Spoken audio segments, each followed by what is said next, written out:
آپ نے فرمایا کہ مرزا قادیانی کا دعویٰ نبوت تواتر سے ثابت ہے، ماضی میں آپ کا ایک کلپ تھا، پھر آپ نے کہا کہ جو کہ ظاہر درست بات بھی ہے بلکہ صراحتاً بھی ہے اور تواتر سے بھی ثابت ہے، لیکن پھر آپ نے تقریباً 1 سال کے بعد مرزا قادیانی آپ نے کہا کہ صراحتاً دعویٰ نبوت ان سے ثابت نہیں ہے، اس کی کیا وجہ تھی؟ پہلی تو بات ہے غلام احمد قادیانی کو ہم دجال سمجھتے ہیں، کافر سمجھتے ہیں.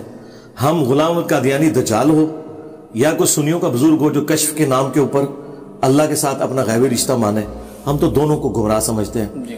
اور اگر کوئی اس لیول تک لے جاتا ہے اس ڈیوائن تعلق کو تو ہم اسے کافر سمجھتے ہیں. غلام احمد قادیانی کو تو ہم کافر سمجھتے ہیں، قادیانیوں کو ہم کافر سمجھتے ہیں. اس کے بعد تو باقی ساری باتیں رہ جاتی ہیں ثانوی. یہ جو آپ نے بات کی یہ میں نے جاوید احمد غامدی صاحب کے حوالے سے بات کی تھی کہ ان کا موقف یہ ہے کہ مجھے صراحتاً نہیں ملا، اشارتاً ضرور ملا، صراحتاً نہیں ملا. یہ میں نے ان کی بات کوٹ کی تھی. میرے نزدیک وہ صراحتاً ہو یا اشارتاً ہو، میں غلام احمد قادیانی دجال کے دعووں کو کفریہ سمجھتا ہوں، تو باقی تو باتیں ختم ہی ہوں گی. ٹھیک ہو. ایک انٹرویو میں قادیانیوں سے نکاح کی شرعی حیثیت پر آپ سے سوال کیا گیا. آپ نے فرمایا کہ اہل کتاب کی عورتوں سے نکاح جائز ہے، قادیانی تو اہل کتاب سے بہتر ہیں، جس کا مطلب یہ ہوا کہ اہل کتاب سے بہتر کے ساتھ نکاح ہو سکتا ہے. ٹھیک ہو گیا. قیامت تک یہ آپ کلپ نہیں نکال سکتے. میں سوال کمپلیٹ کر لوں. چونکہ وہ بہتر ہیں تو کیا قادیانی مردوں کے ساتھ مسلمان عورتوں کا نکاح جائز ہے؟ اگر نہیں تو کیوں؟ اگر ہاں یہ پہلی بات ہے، یہ بالکل جھوٹ بولا ہے. میں نے کسی کلپ میں نہیں کہا کہ جو اہل کتاب سے قادیانی بہتر ہیں تو ان کی عورتوں کے ساتھ نکاح ہو سکتا ہے. یہ میں نے کسی کلپ کے اندر نہیں کہا، بالکل جھوٹ ہے. یہ 2 میرے مختلف کلپ اٹھا کے انہوں نے خود رزلٹ نکالا ہے کرالری بنا کے. ٹھیک ہے، یہ میں نے کسی کلپ میں بات ہے یہ بالکل. اب میں اس کو کلیریفائی ذرا کر دوں. میں نے یہ کہا تھا قادیانیوں کے حوالے سے کہ قادیانیوں کو سمجھانا اہل کتاب سے زیادہ آسان ہے، کیونکہ اہل کتاب ہمارے نبی کو پیغمبر ہی نہیں مانتے، سرے سے انکار کرتے ہیں.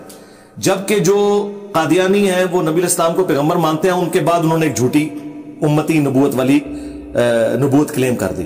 اچھا، اور جو قادیانی ہیں وہ قرآن کو مانتے ہیں، اہل کتاب قرآن کو نہیں مانتے. یہ بخاری مسلم کو مانتے ہیں، وہ نہیں مانتے. ان کو دعوت دینا آسان ہے، اس اعتبار سے یہ اہل کتاب سے بہتر ہے. یہ جو رشتے کی آپ نے بات کی ہے نا، یہ کبھی بھی اس طریقے سے مجھ سے سوال نہیں ہوا، اور اگر ہوا ہے تو میں نے اس کو ویل لیفٹ کیا ہے، اور میں نے کیمرے میں بھی کبھی ریکارڈ نہیں ہونے دی. یہ بالکل جھوٹا الزام میرے اوپر لگایا. یہ انہوں نے کرالری جوڑی ہے کہ چونکہ آپ نے ایک کلپ میں یہ کہا تھا کہ قادیانی بہتر ہے اور دوسرے کلپ میں آپ یہ کہتے ہیں کہ اہل کتاب کی عورتوں سے نکاح ہو جاتا ہے. تو یہ میں نہیں کہتا، یہ قرآن میں لکھا ہوا ہے. تو آپ بھی یہ سمجھتے ہوں گے. سرکار میں نے کہیں بات نہیں کی ہے.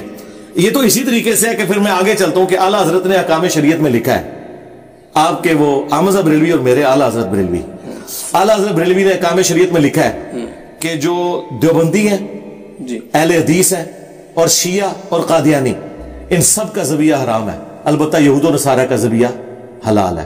اعلیٰ حضرت خود قادیانیوں کو اہل کتاب کے پوائنٹ آف ویو سے اگر دیکھیں تو اہل کتاب کو بہتر سمجھتے ہیں دیوبند اور اہل حدیث سے، اور قادیانیوں کو اہل حدیث اور دیوبند کے ساتھ کھڑا کرتے ہیں. تو یہ تو اعلیٰ حضرت. لیکن آپ کا موقف یہ کہ نکاح وغیرہ نہیں کوئی